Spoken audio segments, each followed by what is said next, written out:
Hi வணக்கம்.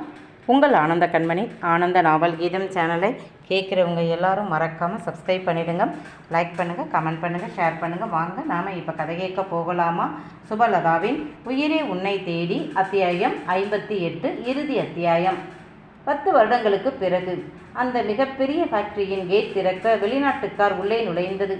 Watchman salute அடிக்க car கதவை திறந்துவிட கம்பீரமாக இறங்கினாள் உதயராகா. அவளை கண்டதும் ஊழியர்கள் வணங்க ஒரு புன்முறுவலுடன் உள்ளே வந்தாள் உதயா. அவள் வந்து அவளுடைய அறையில் மாட்டப்பட்டு இருந்த தாத்தாவின் புகைப்படத்திற்கு தன் கையால் மாலை போட்டு வணங்கிவிட்டு அமர்ந்தாள். பெல் அடிக்க பிஏ ஓடி வந்தாள். மேடம், 10 மணிக்கு மீட்டிங் சார், நீங்கள் வந்தாச்சான்னு 2 முறை கேட்டுட்டாங்க என்றாள். ஓகே மீட்டிங்கில் பேச வேண்டியதெல்லாம் ரெடியா இருக்கா என்று கேட்க, ஓகே ரெடியாக இருக்கு மேடம் என்றாள் பிஏ. வா என்றபடி லிஃப்ட் வழியாக 4வது மாடியில் இருந்த கான்ஃபரன்ஸ் ஹாலிற்குள் சென்றாள். அங்கே அதிகாரிகள் அமர்ந்து இருக்க அபிச்சந்திரன் கம்பீரமாக அமர்ந்திருந்தான். இவளை பார்த்ததும் எழுந்தான். மற்றவர்களும் எழுந்து கொள்ள சிடவுன் என்றவள் வந்து அங்கிருந்த சேர்மன் நாற்காலியில் அமர்ந்தாள். மீட்டிங் ஆரம்பிக்கலாமா என்று இறுகிய முகத்துடன் அபி கேட்க, ஓகே என்றாள். அம்மாடி, அண்ணனும் தம்பியும் உருவத்தில் 1000 வித்தியாசம் இருந்தாலும் குணத்தில் ஒரே மாதிரி தான். இந்த முகத்திற்கு பின்னால் என்ன நினைக்கிறாங்கன்னு கண்டுபிடிக்கவே முடியாது. கல்லுளி மங்கன்கள் 2 பேரும். ஆத்தாடி, இவங்களை போலவே நான் உன்னை பெற்று வச்சிருக்கேனே, 2 வார்த்தை கூட பேசிட்டா முத்து உதுந்து போயிடும் என்பது போல் இந்த வயசுலேயே வாயை திறக்க மாட்டேங்கிறான். அபி உதயாவின் பிஏவை முறைக்க பயந்து போனவள் உதயாவின் காதருகே குனிந்து, மேடம் மீட்டிங்கை கவனிக்க சொல்கிறாங்க சாரு என்றதும் தான் ஐயோ என்றபடி தன் கவனத்தை மீட்டிங்கில் வைத்து கவனித்தாள். உங்களுக்கு ஏற்கனவே சம்பளம் கூட்டி இருக்கிறோம், அதற்குள் திரும்ப கேட்டால் என்ன அர்த்தம்? ப்ரொடக்ஷன் அதே அளவு தான் இருக்குது. இனி ப்ரொடக்ஷன் கூடினால்தான் சம்பளம் உயரும். இஷ்டம்னா இருங்க, இல்லையா நோட்டீஸ் கொடுத்துட்டு கிளம்புங்க. சும்மா யூனியன் அது இதுன்னு பூச்சாண்டி காட்டாதீங்க என்றான் அபிச்சந்திரன். யூனியன் லீடர், சார் நாங்கள் சேர்மன் கிட்ட பேசி எங்கள் பிரச்சனையை எடுத்து சொன்னால் அவங்க தானே புரிஞ்சுக்குவாங்க. அவங்க புரிஞ்சுக்கிட்டா தாராளமாக செய்வாங்க என்றான் உதயாவை பார்த்து கூளை கும்பிடு போட்டபடி. ஐயோ, இந்த ஆள் ஏன் என்ன மாட்டி விடுறான்? சும்மாவே நேத்துல இருந்து சின்னத்தான் என்னை கடிச்சு கொதறிக்கிட்டு இருக்காரு. இதில் இந்த ஆள் வேற எரியிற நெருப்பில் என்ன ஊத்துறானே என்று நினைத்தாலும் முகத்தை கடுமையாக வைத்து கொண்டவள், மேடம் நீங்கள் சொல்லுங்க என்று யூனியன் லீடர் சொல்ல அமைதியாக கேட்ட உதயா, நீங்கள் சொல்கிறத நான் கண்டிப்பாக செய்கிறேன் என்றதும் யூனியன் லீடர் முகம் மத்தாப்பூவாய் விரிய அபியை பார்த்து நக்கலாக சிரித்தான். எங்களுக்கு தெரியும் எங்கே அடித்தா காய் விழுகும்னு என்று கெத்தாக நினைத்து உதயாவை பார்க்க, நம்ம ஃபேக்ட்ரியில் உதாரணத்துக்கு சொல்கிறேன், ஒரு வருஷத்துக்கு 50 கோடி வருமானம் வருது என்றால் அதில் 20 கோடி உங்கள் சம்பளத்துக்கு போயிடுது. 10 கோடி கம்பெனி வளர்ச்சிக்கு போகுது. மீதம் 10 கோடி உங்களுக்கே நாங்கள் நிறைய தொழிலாளர்கள் நலத்திட்டங்கள் செய்கிறோம். உங்கள் குடும்பங்களுக்கு மருத்துவ காப்பீடு, குழந்தைகள் படிப்பிற்கு என்று நிறைய செய்கிறோம். இனி நீங்கள் சம்பள உயர்வு கேட்டால் இதுக்கு மேலே கொடுக்க முடியாது. பேசாமல் இழுத்து மூடிடலாம்னு பார்க்குறேன். எம்டியோட முயற்சியால் தான் இந்த ஃபேக்ட்ரி இந்த அளவு சக்ஸஸ்ஃபுல்லாக ஓடுது. நான் உங்களுக்காக இதுவரை நிறைய நலத்திட்டங்கள் செய்திருக்கிறேன். இஷ்டம்னா இருந்து நல்லா வேலை செஞ்சு உற்பத்தியை 2 மடங்காக பெருக்கி காட்டுங்க. அப்போ இதை பற்றி நம்ம பேசலாம். இல்லையா இனி நீங்கள் எம்டி சொன்னபடி செய்யுங்க என்றால் ஒரே பேச்சாக முடிந்தது என்று அவள் கிளம்பிவிட யூனியன் லீடர் தேல் கொட்டிய திருடநாட்டம் ஒழித்தான். 2 முறை உதயாவின் இலகின மனதை தெரிந்து கொண்டு நாங்கள் அப்படி கஷ்டப்படுறோம் இப்படி கஷ்டப்படுறோம்னு பேசி அவளை நெகிழ வச்சு சம்பள உயர்வை வாங்கிய மிதப்பில் திரும்பவும் கேட்க, இந்த முறை அபி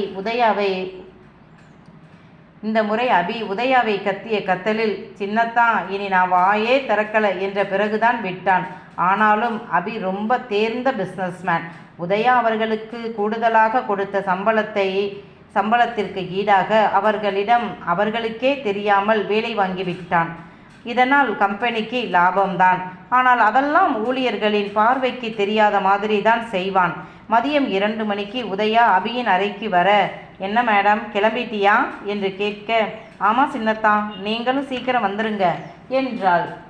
உன் புருஷன் எத்தனை தடவை ஃபோன் பண்ணினான் என்று நக்கலாக கேட்க அவனை முறைத்தவள், என் அத்தான் எத்தனை தடவை ஃபோன் பண்ணினா உங்களுக்கு என்ன என்று அவள் போலியாக கோபம் காட்ட, என்னது எனக்கு என்னவா, உன் புருஷன் பண்ணுற வேலையால் நான் எவ்வளவு பாதிக்கப்படுறேன் தெரியுமா? புருஷன் பொண்டாட்டி கொஞ்சம் இறங்கி வாங்க. உங்களுக்கு கல்யாணமாகி 11 வருஷமாச்சு. இன்னமும் தேனிலவு தம்பதிகள் மாதிரி பண்ணுறீங்க. என் பொண்டாட்டி வீட்டுக்கு போனால் என்னை முறைக்கிறா. பெரியத்தானை பாருங்க, சரியாக 6 மணிக்கு வீட்டுக்கு வந்துடுறாரு, பிள்ளைகளை பார்த்துக்கிறாரு. ராத்திரி 10 மணிக்கு திண்ணையில் இப்போவும் பாட்டு சத்தம் கேட்குது. நல்ல வேலை பிரியா உனக்கு ஃபேமிலி பிளான் பண்ணினா, இல்லை 2 பேரும் ஒரு பள்ளிக்கூடம் கட்டுற அளவுக்கு வதவதன்னு பெற்று போட்டிருப்பீங்க. போ நீ போகலைன்னா எனக்கு ஃபோன் பண்ணி திட்டுவான். எனக்கு தேவையா என்றான் அபி சலிப்பாக. உண்மைதான், சிவா பொண்டாட்டியை கண்டுக்காத மாதிரி இருப்பான். ஆனால் அவன் கவனம் முழுக்க அவள் மேலும் பிள்ளைகள் மேலும் தான் இருக்கும்.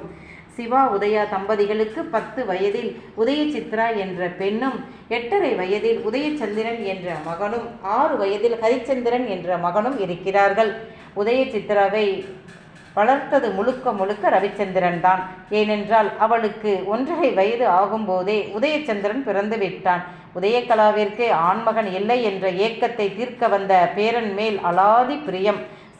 சதானந்தனுக்கு பேரனை கண்டால் போதும், ஏதோ பொக்கிஷத்தை கண்ட மாதிரி பூரித்து போவார். இவர்கள் பிள்ளை பெற்று கொண்ட வேகத்தை பார்த்த பிரியா கருத்தடை பற்றி சொல்லி கடைபிடிக்க சொல்லியும் 2 வருடத்தில் இளைய மகன் ஹரிச்சந்திரன் பிறந்து விட்டான். போதும்டா சாமி என்ற பிரியா உதயாவிற்கு குடும்ப கட்டுப்பாடு ஆபரேஷன் பண்ணிவிட்டாள். பிரியா ஹரிச்சந்திரனின் ஜோடிக்கு 1 பெண் 1 ஆண் குழந்தை. முதலில் ஆண் குழந்தை, அவனுக்கு 9 வயது ஆகிறது. பெண் குழந்தைக்கு 5 வயதாகிறது. பிரியா படிக்கும் போதே கர்ப்பமாகி குழந்தை பிறந்தது. அவள் அம்மா வீட்டில் தான் இருந்தாள். அபிதான் அவ்வப்போது போய் மனைவி பிள்ளையை பார்த்துவிட்டு வந்தான். பிரியா MBBS முடித்து MD முடித்து விட்டு வந்து இந்த ஊரில் 2 வருடம் பெரிய பிரைவேட் மருத்துவமனையில் வேலை பார்த்தாள். அவளுடைய பிள்ளைகளையும் சேர்த்து உதயகலாதான் பார்த்து கொண்டார். எக்காரணம் கொண்டும் அபி தன் பிள்ளைகளை அம்மா பாட்டி கிட்ட ஒட்ட விடலை. காரணம், அவர்கள் சிறு பிள்ளைகள். அவர்கள் மனதில் சிவாவை பற்றியோ அவன் பிள்ளைகளை பற்றியோ தவறாக சொல்லி கொடுத்து விட்டால் என்ன செய்வது என்றுதான் விடலை. சாப்பாடு, பிள்ளைகள் அறை எல்லாமே உதயாவின் வீட்டில்தான். பிள்ளைகள் உதயகலா மற்றும் ரவியிடம்தான் வளர்ந்தார்கள், வேலையாட்கள் உதவியுடன். 2 ஜோடிகளும் இரவு உணவுக்கு பிறகு அவரவர் வீட்டிற்கு போய்விடுவார்கள். தாத்தா இறந்து 2 வருடம் ஆகிறது. தேவிகா படுத்த படுக்கையாக வாதம் வந்து கிடக்கிறார். நர்ஸ் தான் பார்த்து கொள்கிறார். பிரியா கண்ட்ரோல் தான். வசந்திக்கு மாமியார் படுத்த படுக்கையானது பெரும் கவலையை கொடுத்தது. தேவிகாவால் அதிகம் பேச முடியாது.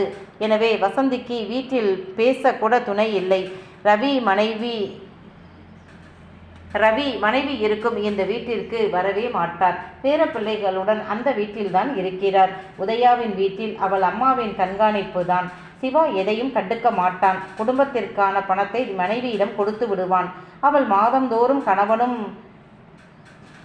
மாதந்தோறும் கணவனுக்கு கணக்கு காட்டி விடுவாள். இப்போதும் சிவா கை கெட்டிதான். ஆனால் ஆர்கானிக் காய்கறிகள், பயறு வகைகள், சிறுதானியங்கள் எல்லாம் அவன் வயலில் விளைய வைத்து அவனே கடை வைத்து வியாபாரம் செய்தான். அதனால் நல்ல லாபம் வந்தது. மேலும் பல ஏக்கர் வாங்கிவிட்டான். பெரிய அளவில் விவசாயம் மற்றும் அதை சார்ந்த தொழில்களை செய்து பெரும் வருமானம் பார்த்தான். நண்பர்கள் 3 பேருக்கும் ஒரே மாதிரி பெரிய வீடு கட்டி கொடுத்தான். மாறன் மற்றும் பிரகாஷின் பிள்ளைகள் படிப்பு செலவு முழுவதும் இவன்தான் செய்கிறான். 5 வருடங்களுக்கு முன்பு உதயா பூபதிக்கு தன் சொந்த பணத்தில் பெரிய ஹோட்டல் ஒன்றை கட்டி கொடுத்தாள்.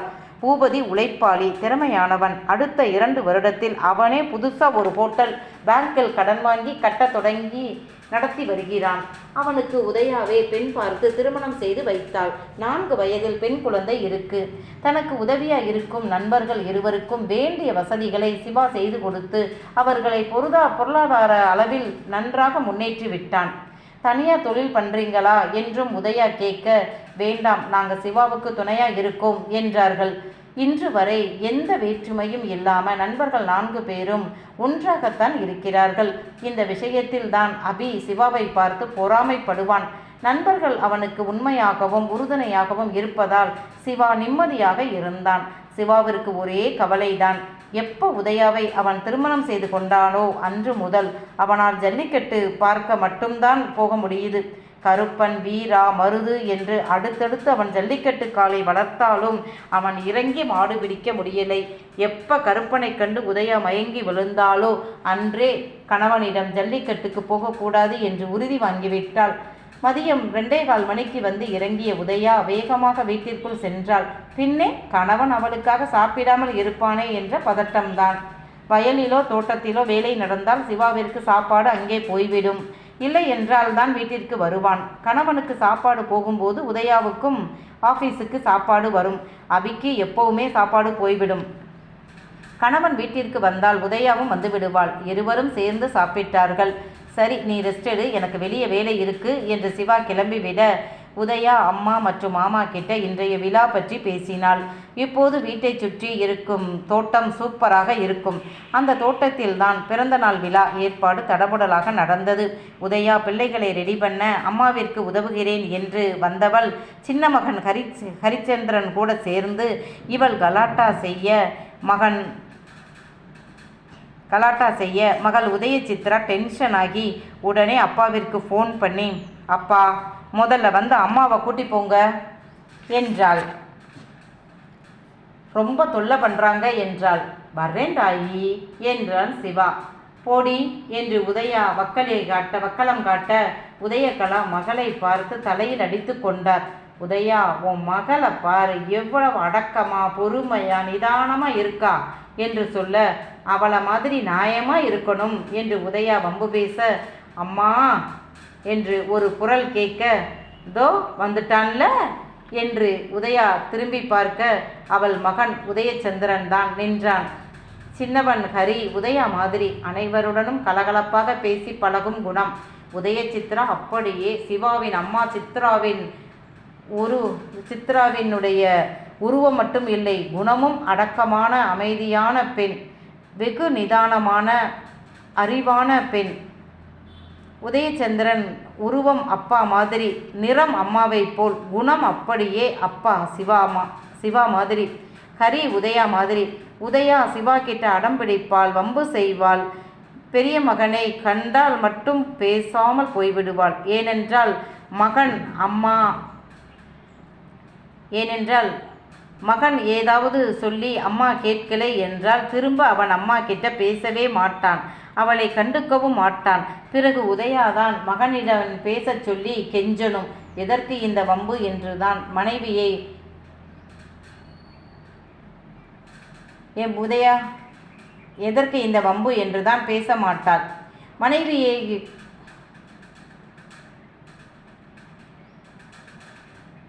அபிதான் கிண்டல் பண்ணுவான். நீ தனியாக உன் அம்மாவை அடக்க சரியான ஆளு என்பான். உதயா அந்த இடத்தை விட்டு நழுவி தன் அறைக்கு வந்து கிளம்பினாள். புடவை கட்ட சிவா வேகமாக வந்தான். எவ்வளவு நேரம் ஆச்சாத்தான், நான் ஃபோன் பண்ணி இப்போ தான் ஆடி அசைஞ்சு வர்றீங்க என்றாள்.